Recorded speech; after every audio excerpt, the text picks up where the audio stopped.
Hello, listeners and viewers. Welcome to the new episode of Analytics Unplugged Conversations with Experts. So, in this podcast, we will talk about artificial intelligence, machine learning, the trends, what exactly is happening right now. I mean, everyone talks about AI/ML, everyone wants to become data scientist, everyone wants to become AI engineer per se. So, let's try to understand what exactly these terms mean right now and what is the future. And for this, we have an expert. We have Dr. Kruti. She's a Texas based entrepreneur. She's a data scientist. She has worked on various assignments. She has done masters and then done PhD from University of Texas and worked a lot of assignments solely as well as with the organizations all in the United States. So welcome Kriti to this podcast. Hey, thank you for having me here, Atikant. And thanks a lot for coming in. And let's see, I have learned a lot from you already. So I hope viewers will understand and they will gather more knowledge from you from this podcast. So, yeah.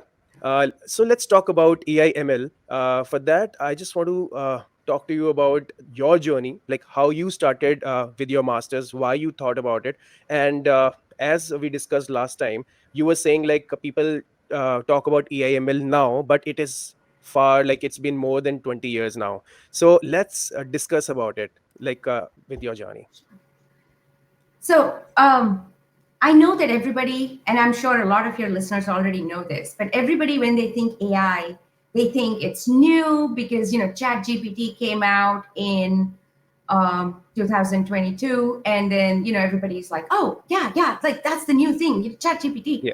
and AI and machine learning. And suddenly all of these terms became very popular. But that doesn't take away the fact that it's actually been around for way more than 40, 50, 60 years, because artificial intelligence is what allows automations to occur, right?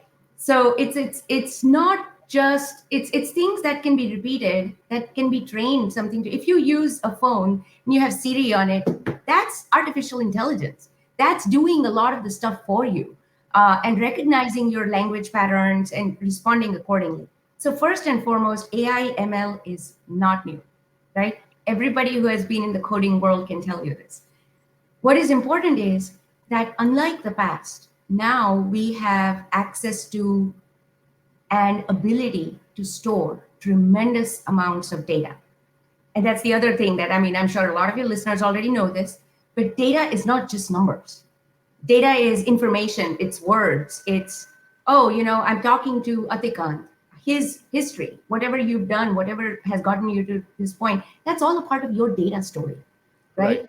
And the goal of any artificial intelligence machine learning is how much of the story about any individual, whether it's a person, whether it's a firm, whether it's a product, whether it's a service, can be collected, and how much of it can be understood as being a causal uh, progression, right? Because if you Yeah. know the causal progression of something, you can make predictions about it. If you always eat healthy, if you always have had a healthy lifestyle where you work out or whatever, then in I mean, with certain exceptions, you can at least predict. You do all of those things because the prediction is I can continue to be healthy because I've been doing this. It's based on your data, right? So Right. looking at data is the core aspect of this AI ML experience.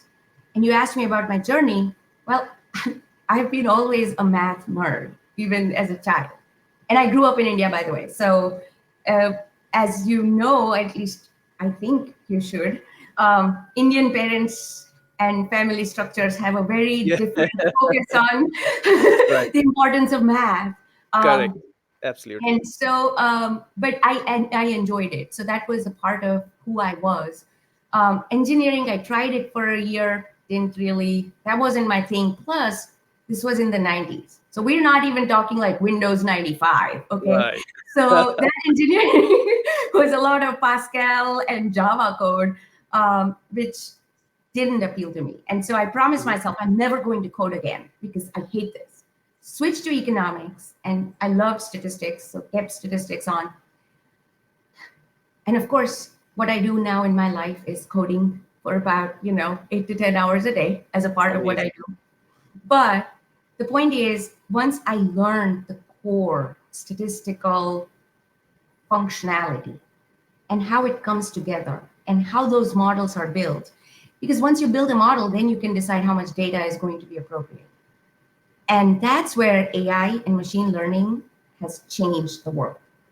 It's a Right. question of, I remember when I first did my first statistical thing, I had a calculator.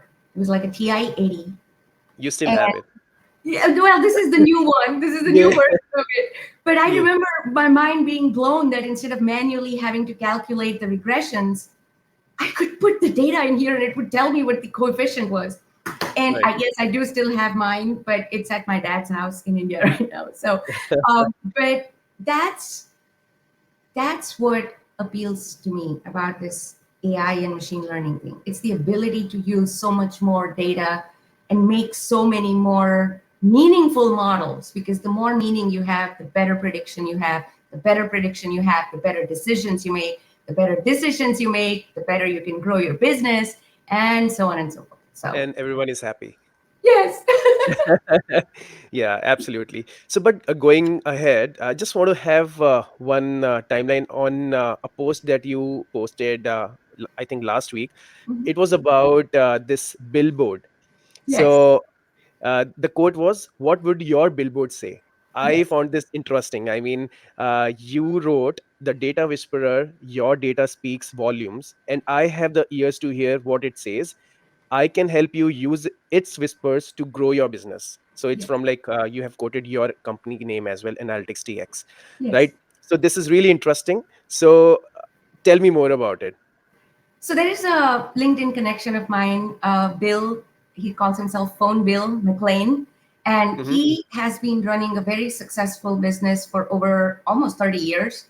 And last week he posted this on his channel, and he was basically like, think about yourself and what would you want your billboard to say about you, right? As a person, as an individual, what represents you? And I started thinking about it. And, I'm a lot of things. I'm a wife, I'm a mother, I'm a daughter. I have been a teacher for 20 plus years here in the United States. And I started thinking about it and I was like, well, I'm all of those things, but what ties it all together, right? Like what makes me me? And that's when I got the idea of like, I call myself the data whisperer, but I call myself that because I observe everything and everyone and every relationship in my life is based on this data that my brain collects about that relationship, about that role, and helps me make a decision in terms of doing it better or making it better every single time. And when I think about the businesses, it's the same thing. Data speaks volumes, it tells you everything you need to know. And a lot of us use it day after day, but we don't realize it. I mean, if I asked you, how long does it take you to get to the nearest grocery store from your house? You'll probably be able to tell me it takes me about 5 minutes or 10 minutes Yeah. or whatever it is, right? How do you know that? When you move to a new place, you don't know that. But you do that once, you do that twice, you do that 3, 4, 5 times, and now suddenly you have a very accurate idea of, oh, it takes me about 5 minutes. If there is traffic, it'll take me 7. Your Right. accuracy improves as you do something again and again. Your Right. behavior improves as you consciously notice what impacts that behavior has. Like I said, it applies to personal relationships, professional relationships, businesses, every single thing. It's like, if you just open up your ears, you'll hear these whispers of data. Right. Everything is data. And I know Now it I sounds can like see a total data nerd thing to say, but how. Now I can see how it connects the dots. mhm. So Yeah. that's the Absolutely. story behind the No, billboard. I love that. amazing, amazing. So I think it's an interesting thing. So if the viewers or the subscribers, if they are interested, how your billboard will look like, so you can comment and let us know. It will be interesting to see their billboards as well, right? Oh, I love to So see yeah, people come yeah. up with yes. Yeah. So anyways, so moving ahead with our AIML topic. Mhm. So one interesting thing which I was really interested to know from you specifically. So, for example, we have to code in Python. Let's say we have to create some logistic regression, like I was working on that, I was telling you. Yes. So we have to do logistic regression with, let's say, batch gradient descent. Then Mhm. we have to work on SD boost. We have to do, let's say, random forest and XYZ classifiers, Right. K-fold and all. Mhm. But then, as a data scientist, how important it is to know everything, because in the era of ChatGPT and other GPT tools, now I can just go there on ChatGPT and copy paste my query. Like, Mhm. please give me the code. I have my input variables as this and this. My output variable should be like this. Mhm. I want to apply logistic regression with, let's say, batch gradient descent, and after that, I want to apply logistic regression with 10 folds, and give me the accuracy, give me the confusion metrics, and everything. It will give me in, not even in 1 minute. It will give me in 10 seconds all the output. It might not be 100% accurate, might be 90% accurate. I'll just copy that. Maybe in Jupyter Notebook, I'll paste, or if I'm doing with Google Collaborate or anything else, I'll copy paste there, and my work is almost done. Almost, I'm not saying it is 100% right. It is almost done. So in this era, as a data scientist, what is more important? Is it ethical? Is it not? Like, what is more important for a data scientist? Or data scientist jobs are going away with chat gpt? I What's your think take on I think that is a false take on it, and I'll explain why. The automation process is become very easy, right? The fact that you mentioned that you want to use this kind of a logistic regression, da da da da da da, that required human input. That required somebody, whether it was you or whoever assigned the topic to you, to tell you what was the dependent variable of interest, what were the independent variables, and at the end of the day, when the results are out, those still need to be interpreted.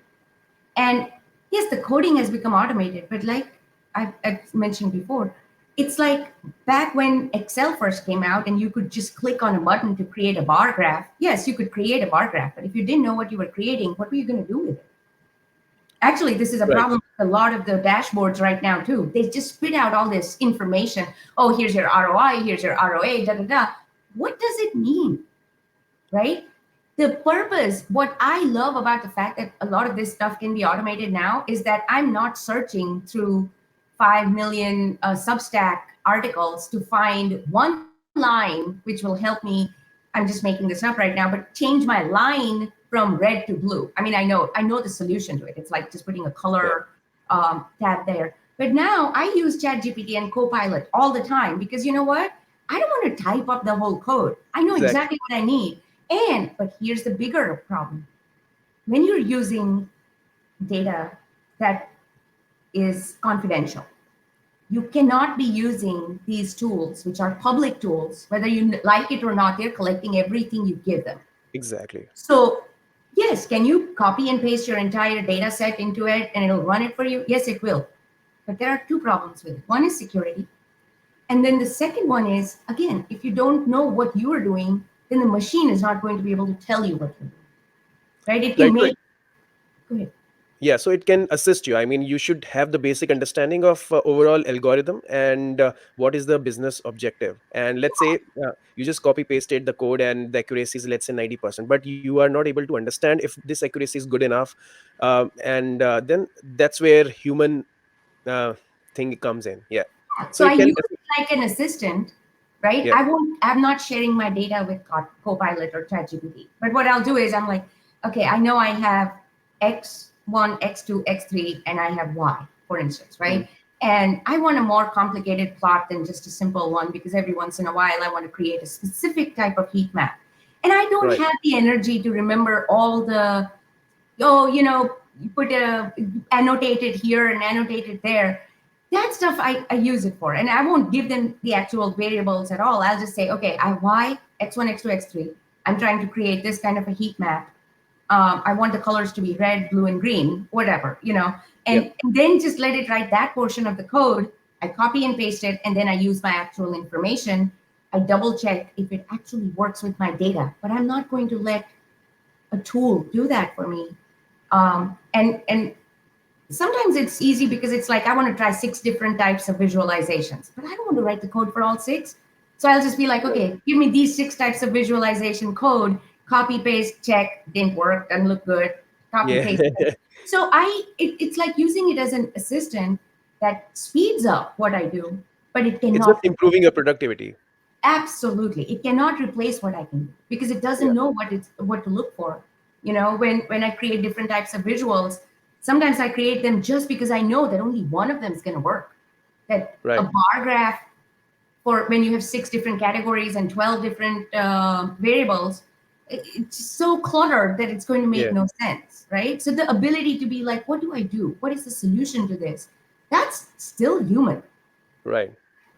So now that we are talking about all the graphs like heat map, coding, and everything, so at this moment, what is more important? Like, for example, if there is a graduate, now he wants to enter in the market and he wants to work as a data scientist, what are the most important, or you can say most trending skill set for them right now in United States? Based on what I've seen, visualization still rule.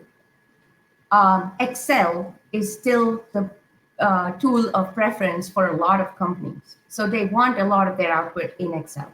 So you want to make sure that you know how to create data frames and export them correctly in a meaningful manner.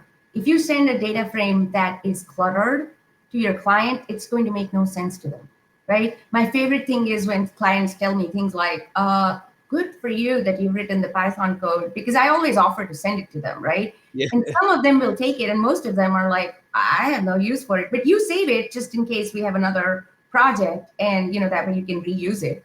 But it's really interesting. They're not, most business people don't have the time to invest in the method that you used. They are more interested in how you got to where you got, but in simple people terms.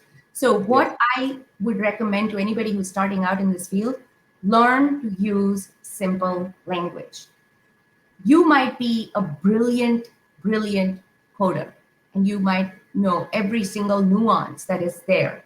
But if you use those terms, you're going to lose um, people's ability to want to listen to you, right? Right. So think So, of but it. but You in a have nutshell, if you're saying that, like, sorry, you're saying, but then, yeah, so you're talking about learning Excel to start with. So, okay, I think a no, majority no, of the not people will. opposite. I'm not saying learn Excel. I'm saying make sure when you whatever you do, that you Mhm. can convert it into an Excel All output. right. So that's more important. Yeah, output should be in Excel, but yeah, I mean, Yes, you the should know output the should code. be simple. You can code it as complicatedly as you need to get to that point. Your output should be simple. All right. So if you're talking about the coding, Mhm. then always we are always talking about Python versus R, and many people say so. There are two teams. One is say I am R team, one is Python team, and obviously the majority is Python team. Many people say that R is fading, but it's just who are in love with statistics, they would always say R. But then in general, Python is ruling the entire world in terms of coding. So what do you think about it from the future perspective? I think, okay, so I've used R, I have used data, I have used Python, and I have, believe it or not, even used Excel Hmm. for basic stuff. Um, I don't like R. I'm probably going to get blamed for this. Yeah. I'm a statistician by training, I'm an econometrician, and I don't like R.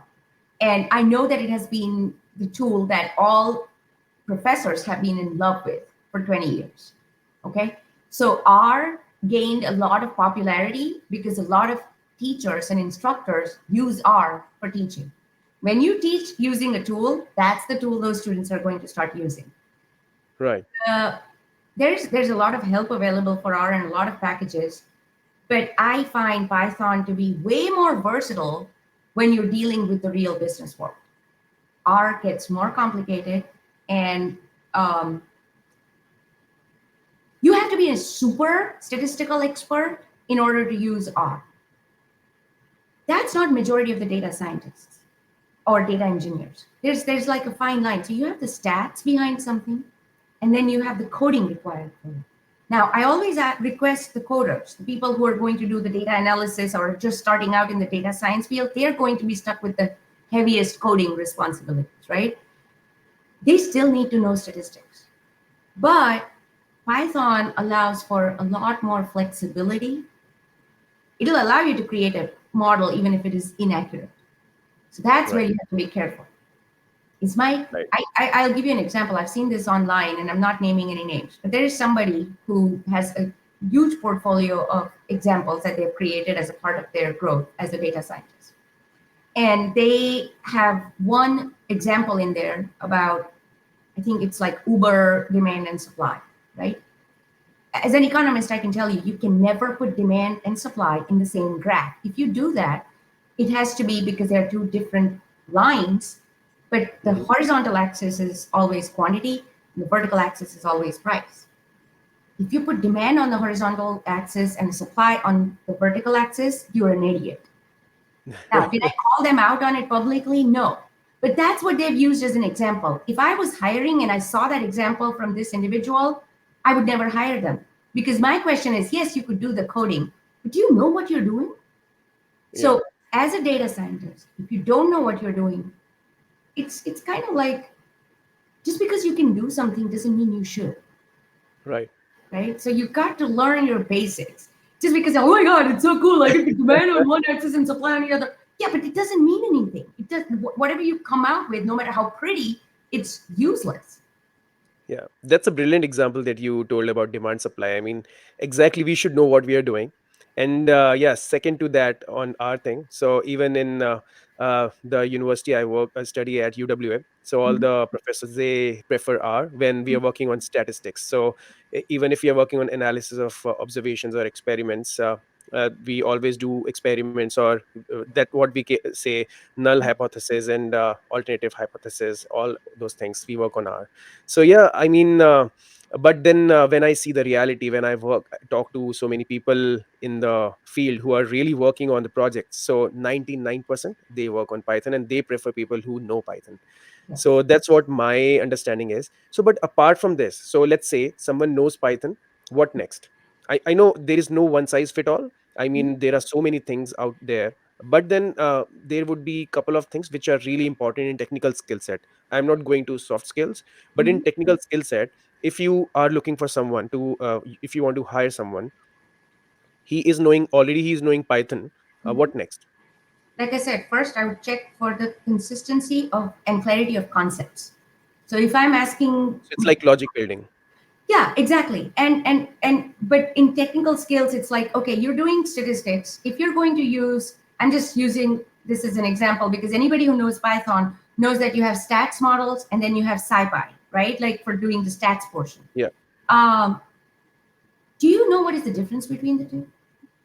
Do you know why there are certain things that will trip in one but will not trip in the other? Do you Right. know the code behind? So can you go and look at the code and tell me what is going to trip for which kind of data set? Because they both have slightly different approaches. It's even more prominent when we look at optimal like optimization packages. You have Gurobi, you have Pulp, and in all of these they have different parameters. And if the individual wants to go to the next step, that's what they want to focus on. Just if there are five statistical packages, what is the difference? What is the difference Right. between pandas and NumPy? Can you tell me? Like, why do Right. they work together? What is the core difference? Now, I'm just throwing it out there. One of the core differences is in how they define the matrix, which makes one faster than the other.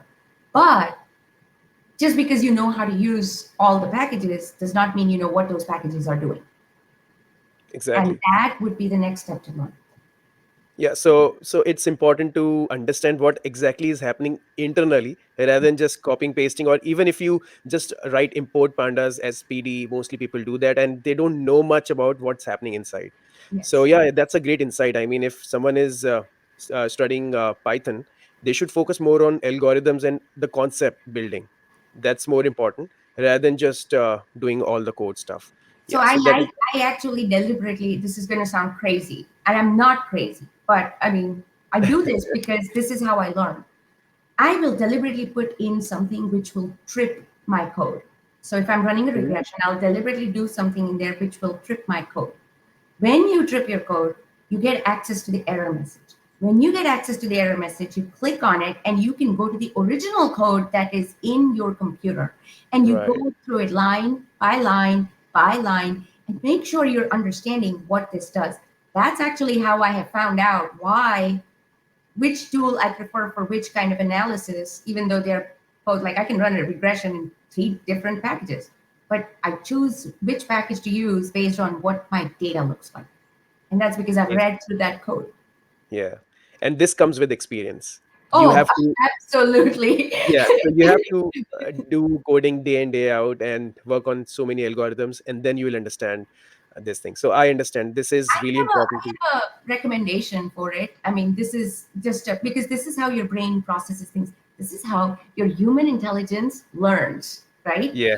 So basically, what you want to do is put aside 30 minutes to an hour every single day. And first, try to write a basic code. If you were to do a regression without doing any other coding, right? Like or the regression is more complex, but write a basic code or find a basic code and then try to see the differences every day, 30 to 45 minutes, an hour ideally if you have it to spare, and just learn one new thing. Your goal should be to be able to write down at the end of the day, this is something new I learned today in Python. And when you get to that point, you will find that you are a lifelong learner. I do this every single day, even now. There is one Wow. new thing that I learn every single day. And I'm always like, oh my God, I'm so smart. I learned something new. Yeah. You want That's that. like a eureka moment when you figure out something new and you can feel that. Yeah. Exactly. And it keeps you motivated and it keeps you learning new things. And it gives you that little burst of joy every day that you did something which you didn't know yesterday. And Right. that's where, when you're in my age, after, I'm not going to say it, but well above 40s, you learn, you look back at your life and you go, 25 years Yeah. ago, I Yeah. didn't even want to touch coding. Right. It was more And than you're 25 years now ago. you're like a pro. I don't know about pro. I never will call myself a pro. Others might, but the reason is because every day I learn something new and I'm like, well, I didn't know that before. So I guess there's something else. But again, 30 to 45 minutes at the minimum every day, play with one new thing. Yeah, that's a great task that everyone can do, whoever is listening. And yeah, we should start with at least 30 minutes every day and try to write a code and see what we can learn from that. Like I said, just Amazing. deliberately trip it. If you Yeah. already think you know it, make sure what is going to trip this code. By the way, here's an easy one. Rename a variable and put a plus sign in the middle. So if it's like XYZ variable, then write X plus Y plus Z as the rename Right. variable. It'll trip pretty much Exactly. 80% of the code. Right. Yeah, amazing. So yeah, so going ahead, so as you're already have founded a company, Analytics, right? Mhm. So tell me about like what kind of projects do come right now, and what are the expectations, or what is currently happening in the market from the client's perspective or from the company's perspective. So what is the expectation, or is there any demand supply gap, or because I feel so I would give an example. I was working with Curie Data Analytics last year Mhm. back in India, right? So we used to work with the FMCG CPG companies and all other companies, durable companies, to understand their data, generate some insights. We used to work on Power BI or Tableau or other Microsoft tools to give the dashboards on predictive analytics Mhm. and generating insights out of that so that they can make some decisions on their data itself. So Right. that is one part. What is happening apart from that? Is it this is happening all across, or something new is happening, or people are focusing on generative AI mostly, or computer vision? What exactly is happening? I think there is a lot of things happening together. So one of the things is that a lot of the board members and C-suite executives are right now focusing on two main things. One is cybersecurity, and the other is AI adoption. And the reason is that their employees are already into this Gen AI stuff, right? And they want to use it. They want to transform their businesses in a manner that they're more productive. Like we discussed earlier, AI really can improve the efficiency of output. Um, but the problem in that case often is, where do you start? Because when you want to change a system, you first have to have that system in order, right? Because if you're just going to put band-aids on things, then AI, the problem with AI that most people do recognize is, if you put in garbage, it'll keep on giving output, which is garbage. So you want to make sure that your ducks are in a row, that what you're feeding into the AI system is going to be the right thing, that the model that has been created in order to generate the output is the right model. And that's where there's a lot of demand. So that's something that my company is doing in collaboration with other companies and other folks, is we offer consulting for this AI transformation. Because even though businesses think that they all need the biggest and baddest AI solution, they sometimes don't. They just actually need a little bit of automation. It's like, you've Right. got a great data team in place. Let's write up a good loop, right? So Yeah. that whatever output goes in, it comes back in and it'll feed itself. That cycle will go on healthily. You don't need to necessarily get a $70,000 solution when Yeah. your in-house team can do it with some guidance and guidelines, and we can help with identifying whether that data is accurate. Because again, like we True. discussed earlier, code can give output for any kind of input. Is it the right input? you know Right. and because it is a self-feeding loop, and because it is learning from itself as a part of the machine learning, that's where I think the future is headed. Because the bigger companies and corporations can afford to hire the Deloittes and the McKinseys and the top four, top six consulting firms. But 80% of the businesses are not big corporations. Exactly. So that's And why so many startups are coming in to cater to these 80% companies. yeah, there are a couple of things that I've seen. For instance, I work with a lot of startups because sometimes it's easier to buy a solution than to build it. And so when Right. I'm talking to my clients, I need to be able to say, hey, you're looking for a Gen AI, but you want it to be more secure. I know this guy who builds just exactly that. We can internally train it on your internal company documents, and your employees will be able to use it with secured access. So then I don't have to build it for them. I just have to be like, oh, look, I'm a matchmaker. But I'm just saying, so that it's brilliant. But if you're trying to build something, that's what you want to do. Find something that will solve people's problems in the easiest manner possible. Amazing. So if we are talking about AI/ML, Mhm. how we can stay up to date with AI/ML trends, or as we are talking about generative AI or computer vision? So, is there any particular website you would recommend, or just randomly a particular news channel or something related to that, I or actually maybe? follow a few key people on LinkedIn. If Okay, anybody wants to connect with me on LinkedIn, I'll connect you with those people. Or if you don't even need to connect with me, but if you want to reach out to me. right. But on my feed, I have these brilliant folks. All right. So it's And like LinkedIn is one of the nicest platform for staying up to date. especially with this changes in the AI and AI cybersecurity and even AI governance, which is a big Okay. concern right now. Yeah. So that's where I mean, I will follow through on a lot of the links that they share, but they do my work for me.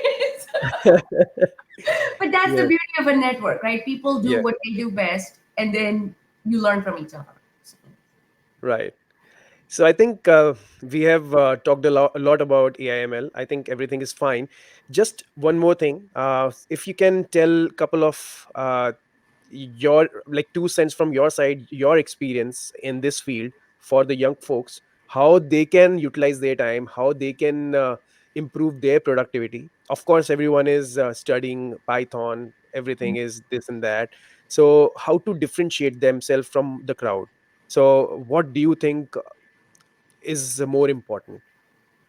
this is going to sound crazy, but Okay. be yourself. You have to own who you are first. So that's the first rule. The second rule is be kind to yourself, right? Most of us tend to be very self critical, and we will never talk with other people the way we talk about and towards ourselves. Overcome that. Uh, and third, believe in the fact that there is always an opportunity. If you're doing something and you're really pursuing it with all your passion, with all your interest, and you're not just doing it because you want to check mark a box, you will be successful. It might take time, it might not exactly work out how you thought, but then 10 years ago, I didn't know that AI and ML was going to become a big thing, but it was still a question of, but I'm going to do what I do. If it pays off, great.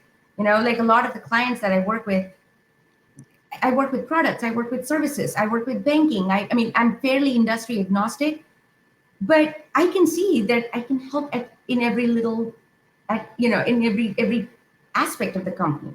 Um, and that's what keeps me going. So I would highly recommend to everybody out there, if you wake up in the morning and you're not excited about what you're going to do, you're doing the wrong thing. Don't just do it because it's a trend, because you Right. will burn out.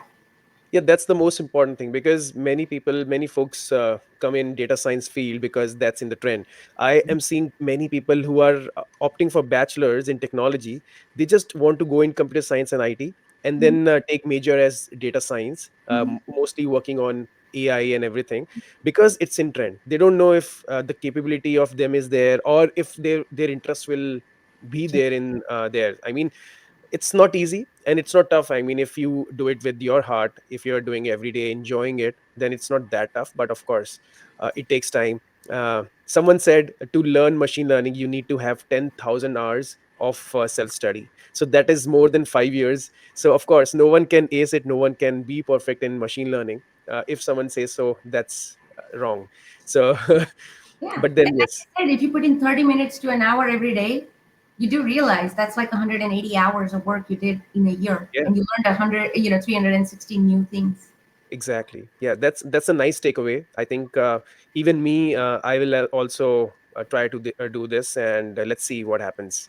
Hey, and one more thing, I just want to throw this out there, especially for the younger folks. A lot of us, when we are at that age, worry about,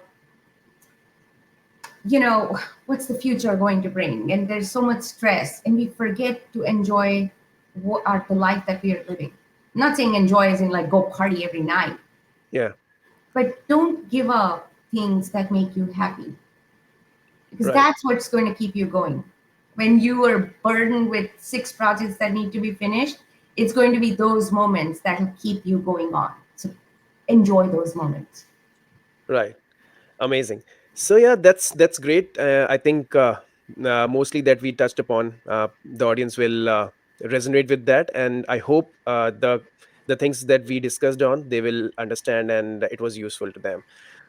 Thank you so much, Kruti, for the conversation, and thank you so much for coming in. And I really appreciate your time. I know you have been working on so many assignments, and it's my pleasure to host you on this podcast. Thank you so much once again. Thank you so much for having me, Atikant, and all the best to everybody out there. Yeah. Thank you.